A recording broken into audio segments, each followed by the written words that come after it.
Olá, hoje a gente vai mergulhar numa daquelas histórias que, olha, parece um thriller político saído da TV, Totalmente. mas vem direto do livro de 2 Samuel na Bíblia.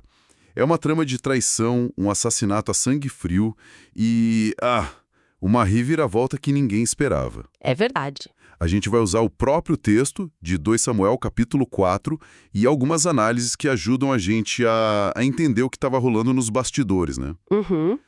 E a nossa missão aqui é tentar desvendar as motivações. Foi tipo lealdade que deu errado, ambição pura e por que a reação do futuro rei Davi, que deveria ser o maior beneficiado, Certo. foi a mais chocante de todas, ok? Vamos desvendar isso. É uma ótima forma de colocar, porque essa história é um microcosmo, sabe? Um retrato perfeito de tudo que estava acontecendo em Israel naquela época. Um reino dividido, Exato. Um reino fraturado, uma guerra civil mal resolvida e um vácuo de poder que é, assim, perigosíssimo. e é aí que o perigo mora, né? É nesse cenário caótico que a verdadeira natureza das pessoas, principalmente de quem quer poder, vem à tona. É um estudo de caso fascinante sobre liderança em crise. Vamos então para o cenário. Esbozete, filho do antigo rei Saul, tá lá no trono. Mas ele é um rei meio de fachada. Totalmente de fachada. O poder real por trás dele, o general Abner, tinha acabado de ser assassinado. E isso muda tudo. O texto diz que Esbozete perdeu o ânimo e que todo Israel ficou alarmado. Mas a sensação que dá, lendo as entrelinhas, é que foi bem mais que desânimo, foi pânico. Com certeza, pânico é a palavra certa. Pensa bem, o Abner era a cola que mantinha o reino do Esbozete unido, Ele era o cara da força militar, da estratégia. da estratégia política, da autoridade. Sem ele, Esbozete era um rei nu. E todo mundo sabia disso. E esse vácuo de poder cria um ambiente De salve-se quem puder. A instabilidade vira um convite para homens ambiciosos pensarem tipo, bom, se o sistema tá ruindo, talvez eu possa construir algo para mim em cima dos escombros. O caos vira uma oportunidade. Uma escada. Exatamente. E quem decide subir essa escada são 2 homens, Recabe e Baana. Uhum. E o texto faz questão de dizer quem eles eram: capitães do exército de Esbozete. Uhum. E mais, da tribo de Benjamim, a mesma do rei Saul. O que torna a traição ainda mais pesada, né? Muito mais. Eles não eram inimigos, não eram mercenários.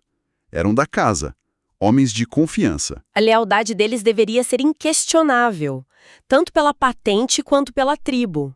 Mas eles fazem um cálculo político, um cálculo frio. Eles olham para o jogo e veem para onde o poder está indo. Isso. Eles veem que, inevitavelmente, o poder está se movendo na direção de Davi, que já reinava em Judá. Então eles pensam, vamos apostar no cavalo vencedor.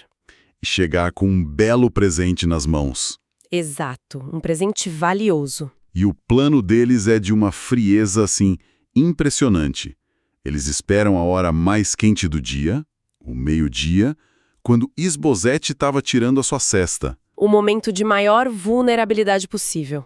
E algumas análises do texto sugerem um detalhe que torna tudo ainda mais ardiloso. A história do trigo, né? Essa mesma. Eles teriam entrado na casa com a desculpa de pegar trigo que ficava guardado lá dentro. O que deu a eles o pretexto perfeito para andar pela casa sem levantar nenhuma suspeita até chegar no quarto do rei. É um plano audacioso e covarde ao mesmo tempo. Sem dúvida.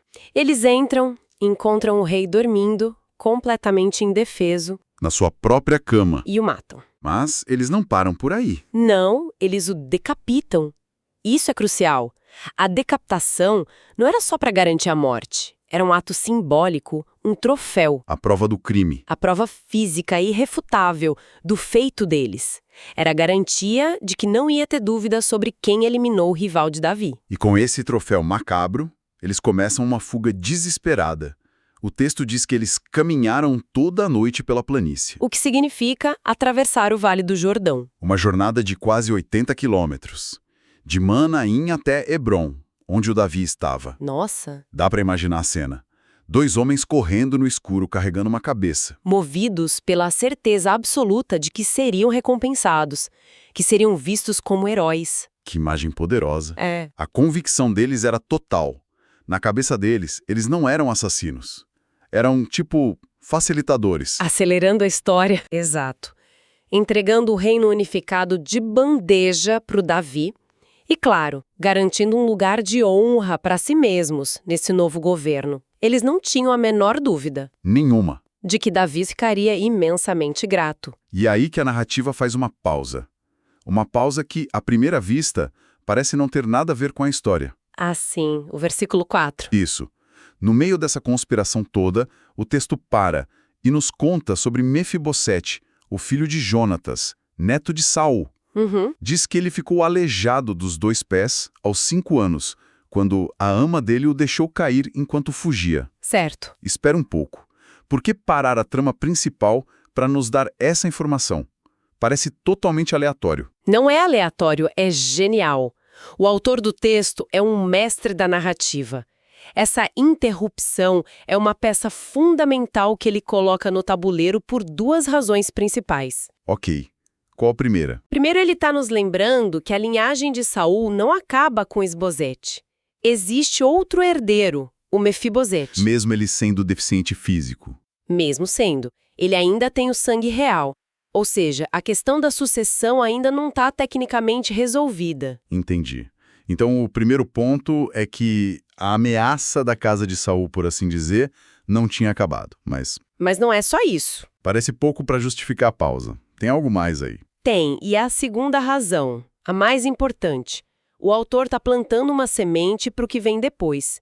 Ele está criando um contraste moral gigantesco. Um contraste entre quem? De um lado você tem Recabe e Baaná, que usam violência, traição, assassinato para tentar resolver a sucessão. Certo? E do outro, como a gente vai ver mais tarde, você tem o Davi, que vai lidar com esse mesmo herdeiro, o Mefibosete, com honra, com bondade, por causa de uma aliança antiga. A aliança que ele fez com Jonatas, o pai do rapaz. Exatamente. O autor está dizendo, olha, existem 2 formas de construir um reino.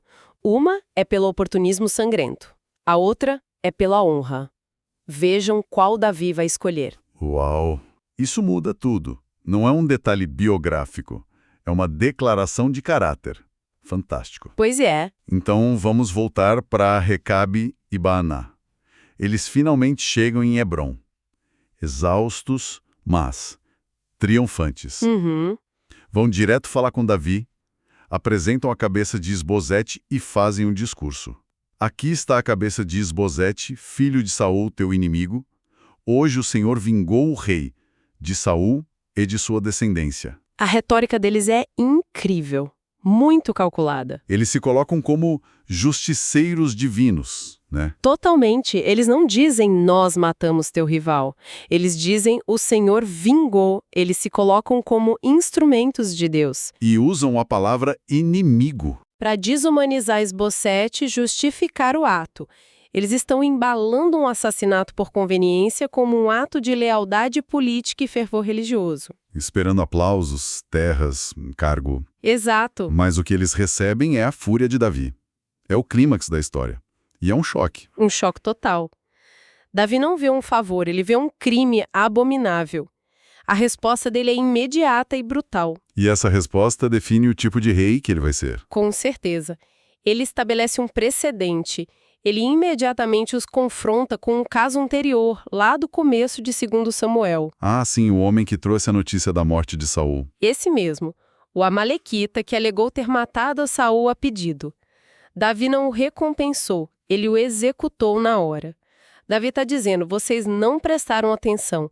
Regicídio, assassinato de um líder, é uma linha vermelha no meu reino. E ele joga as palavras deles de volta, mas com uma perspectiva totalmente diferente. Ele diz: quanto mais agora que homens perversos mataram um homem justo em sua casa deitado na sua cama. Viu? Ele se recusa a chamar Esbozete de inimigo. Ele o chama de homem justo. É uma declaração poderosa. Poderosíssima. Ao fazer isso, Davi separa a rivalidade política da criminalidade. Ele está dizendo que a guerra civil era uma disputa política militar. O que eles fizeram, não. Foi um crime comum. Um crime covarde, uma abominação, e que seria tratado como tal. Ele se recusa a deixar que o conflito político vire desculpa para a barbárie. Mas essa decisão não era arriscada politicamente? Quero dizer, eles eram da tribo de Benjamim, a tribo de Saul. Sim, havia um risco. Executar 2 benjamitas importantes não poderia ser visto como vingança pelas tribos do norte que ele ainda precisava conquistar? E essa é a genialidade política de Davi. Uma leitura mais cínica poderia ser essa. Vejam, Davi está eliminando nossos capitães. Certo. Mas Davi faz uma aposta muito maior.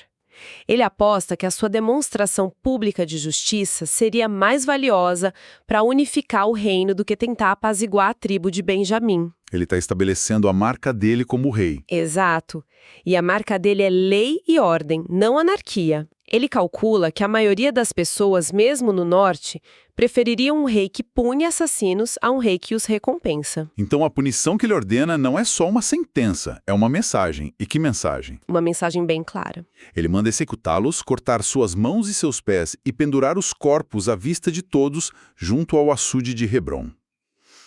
É de uma brutalidade chocante. É brutal, mas era teatro político da mais alta qualidade. O simbolismo era claro para qualquer um naquela época. As mãos que cometeram o crime. Foram cortadas, os pés que correram para trazer a notícia. Cortados também. E a exibição pública junto ao açude, um ponto central da cidade, garantia que todos vissem.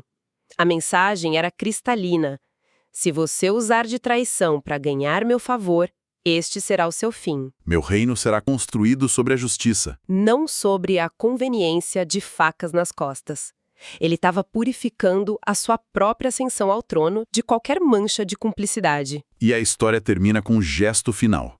Davi manda pegar a cabeça de Esbozete e sepultá-la no túmulo de Abner, ali mesmo em Hebrom. Um detalhe que parece estranho, né? Muito. Por que colocar a cabeça de um rei no túmulo de seu general, ambos inimigos, na sua própria capital? Porque foi um golpe de mestre em reconciliação. Pensa só. A nação estava dividida, sangrando. Sim. A casa de Saul. Ao dar a eles um sepultamento honroso, juntos, Davi estava mostrando um respeito imenso aos seus adversários. Ele estava sinalizando para as tribos do norte. Exatamente, sinalizando. A guerra acabou. Eu não vim para humilhar vocês, eu vim para unir. A memória dos seus líderes será honrada sobre o meu reinado. Foi a maneira perfeita de começar a curar as feridas. Uau!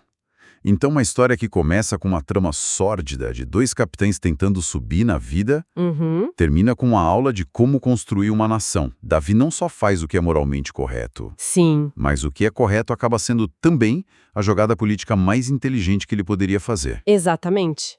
O texto nos apresenta a reação de Davi como um ato de pura integridade e sem dúvida foi. Mas quando a gente olha para o contexto político brutal da época, é impossível não admirar a estratégia. É verdade. Ao punir os assassinos de forma tão espetacular, Davi não só pareceu justo, como ele também eliminou pragmaticamente 2 oportunistas perigosos. Certo, e enviou um aviso a todos os outros. E isso nos deixa com uma reflexão. Fica a pergunta, Davi fez isso só por ser um homem justo? Ou porque essa era a jogada política mais genial que ele poderia fazer?